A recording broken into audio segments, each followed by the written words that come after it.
ओम नमः शिवाय। आप सभी साधक जनों का स्वागत है शिव महापुराण की श्रृंखला में। आइए आरंभ करते हैं शिव महापुराण की विदेश्वर संहिता का प्रथम अध्याय, जो आदि और अंत में नित्य मंगलमय है, जिनकी तुलना संसार में कहीं नहीं, जो आत्मा के स्वरूप को प्रकाशित करते हैं। ऐसे पंचमुखी भगवान शंकर, जो रचना, पालन, संहार, तिरोभाव और अनुग्रह, इन पांचों दिव्य कार्यों को खेल ही खेल में करते हैं, उन अंबिकापति महादेव को मैं मन में चिंतन करता हूँ। वेदव्यास जी कहते हैं कि प्रयाग जैसे पुण्य भूमि में, जहाँ गंगा, यमुना और सरस्वती का संगम होता है, वहाँ अनेक तपस्वी मुनियों ने एक महान ज्ञान यज्ञ का आयोजन किया। इस यज्ञ में पुराणों के भंडार व्यास जी के शिष्य महामुनि सूत जी को आमंत्रित किया गया। मुनियों ने उनका आदरपूर्वक स्वागत कर हाथ जोड़कर प्रार्थना की, हे सूत जी, जैसे समुद्र रत्नों से भरा है,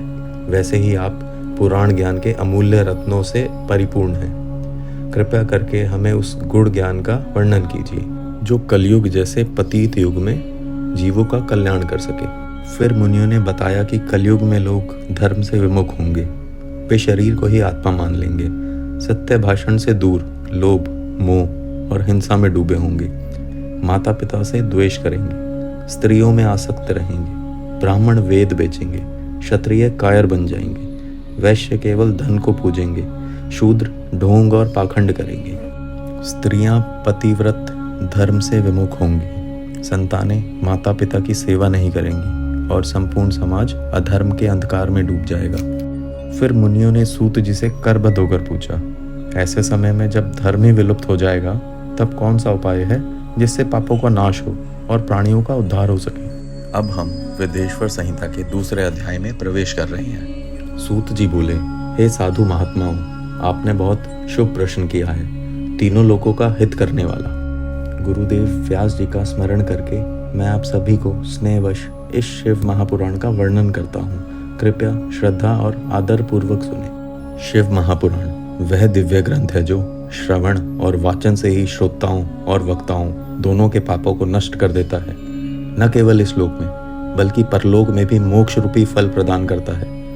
कलयुग के दोष जैसे पाप, भ्रम, अधर्म को नष्ट करता है और धर्म, अर्थ, काम, मोक्ष चारों पुरुषार्थों को सुलभ करता है। जब तक शिव महापुराण का प्रचार नहीं होता, तब तक संसार में ब्रह्म हत्या जैसे घोर पाप प्रभावी रहते हैं। यमदूत निर्भय होकर विचरते हैं, शास्त्रों में भ्रम बना रहता है और शिव का तत्व ज्ञान अत्यंत कठिन जान पड़ता है।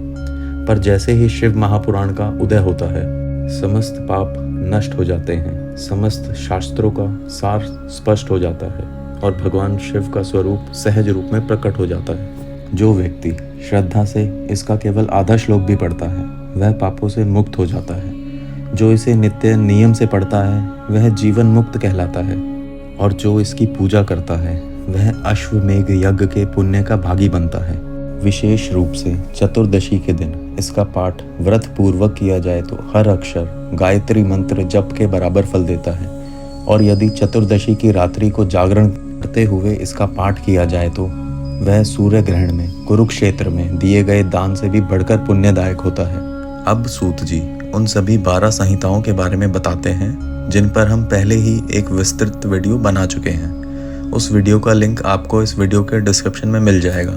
इस शिव पुराण का पाठ करने वाला और सुनने वाला व्यक्ति जो श्रेष्ठ कर्म करता है, वह कोटि गुना हो जाता है। जो भली भांति ध्यान पूर्वक उसमें भी श्री रुद्र संहिता का पाठ करता है, वह केवल 3 दिन पाठ करने से ही ब्रह्म हत्या जैसा पाप नष्ट हो जाता है। वट वृक्ष और बिलव वृक्ष की परिक्रमा करते हुए इसका पाठ घोर से घोर पाप का अंत कर देता है। जो भैरव की मूर्ति के पास मौन धारण कर श्री रुद्र संहिता का प्रतिदिन 3 बार पाठ करता है, वह सभी कामनाओं को प्राप्त कर लेता है। यह स्वयं शिव द्वारा कार्तिकेय को दिया गया दिव्य उपदेश है। प्रणव के अर्थ को प्रकाशित करने वाली ब्रह्मा रूपिणी साक्षात कैलाश संहिता रुद्र संहिता से भी श्रेष्ठ कही गई है। यह संहिता ओम प्रणव के रहस्य को प्रकट करती है।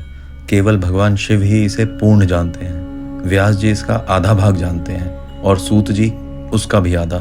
फिर भी इसके कुछ अंशों का श्रवण मात्र ही चित्त को शुद्ध कर देता है। इस शिव पुराण को वेद के तुल्य माना गया है। वेद कल्प पुराण का सबसे पहले भगवान शिव ने प्रयाण किया था। आपके अनुसार कलयुग में सबसे बड़ा अधर्म क्या है? कमेंट करें।